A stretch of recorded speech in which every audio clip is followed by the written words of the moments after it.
But you talk about Vegas, and I like the idea of Vegas because Vegas is also another city that people want to go to, especially when there's a lot of people there, you know.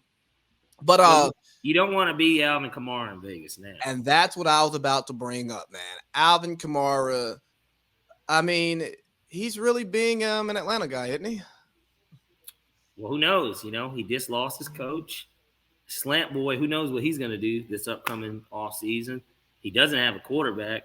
Maybe he's trying to, I don't know. I mean, I'm not saying he got a DUI on purpose, but I'd be drinking too if that was my situation. I just wouldn't be getting behind the wheel. Don't drink. No, he didn't get a DUI. He got the fighting.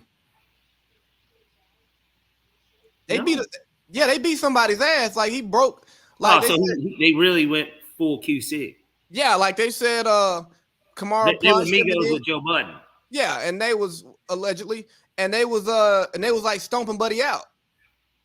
Oh, you know what? That ain't even QC, bro. That's Tupac and Suge Knight in Vegas at the fucking casino, you know, with Orlando Brown, whatever that dude's name was that they claimed killed Tupac. But yeah, that sounds like some Tupac shit to me.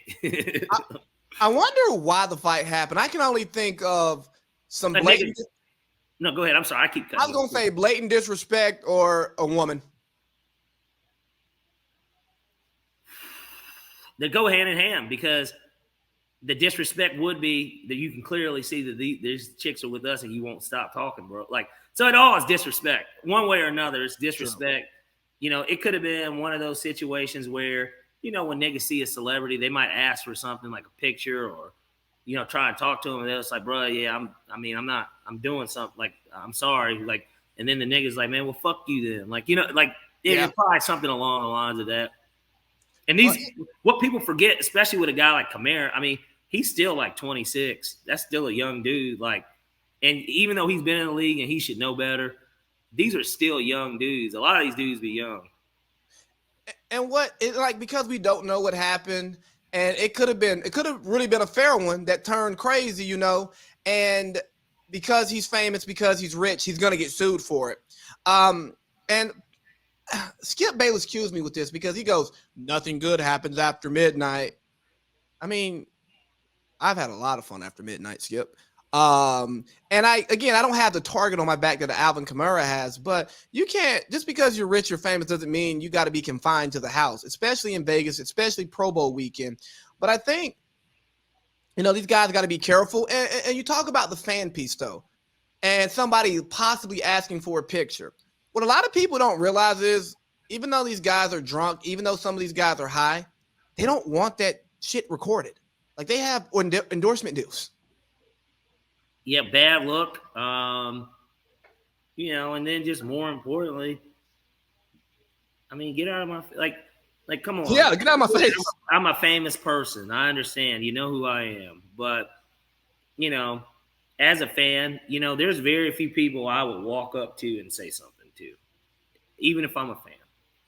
You know, I think we told this story to you before, even in the group. Me, Major Parlay, and Justice on Memorial Day 3 or 4 years ago, we played craps with Offset for like an hour. Never once. Well, y'all, but it was the last day. We were there. We stayed a little longer, and never once did I say even something that Offset like, yeah, I'm from Atlanta too, man. I always love your music. Like, not even some compliment shit. I knew who he was, and he knew that us young niggas knew exactly who he was. But that's probably why he stayed and played with us longer. You know what I mean? Because we were cool about it. He was talking to us like we're talking gambling. Like, you know, he's like, if I'm rolling, he's like, I need that 4-4, baby. Like, he's like, give it to me, buddy. Like, you know, it would be some shit like that. And so, like, you know, you just don't. Unless I am just an absolute fanboy, be like, if I saw Kanye West, I am gonna say something because I have to. But outside of somebody like him, and Kobe's dead now, he would have been the only other person. Even I tell you, Matt Ryan too. Only because I've never seen Matt Ryan in person, like out in public. Like, I've seen Julio Jones. Hell, me and Julio used to live in the same building, and I just asked him how his leg was at the elevator. But like outside,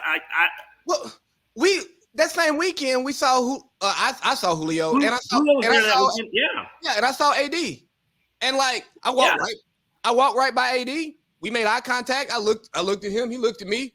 Might And give I'm him like, a nod, head and then nod, let's just just kept it keep it moving. going. Yeah, like I'm not about to ask you for no picture. For one, I'm older than you.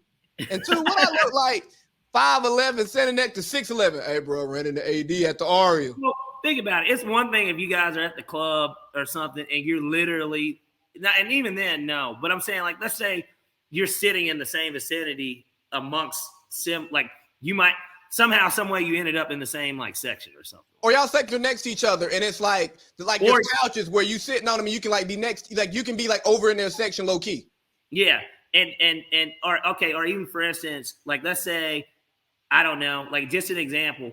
Let's say that you guys are hanging out with me out there, and like Colin's with me, and then Right. y'all like, you know, you're just talking to Colin. Then maybe you do want a picture. I have no idea, but he's gonna be okay, like because it's a mutual thing. You know what I mean? It's not this stranger coming up to me and asking to do all this stuff. Like it's just crazy. So hate it for Kamara, but like I said, maybe he was kind of trying to get out of New Orleans. And Atlanta just so happened to needs a running back. I know that they're saying that they're trying to work it, but Cordell ain't the real running back. He's just a complimentary piece. But so yeah, he's a off-brand Debo, right? I'm just saying.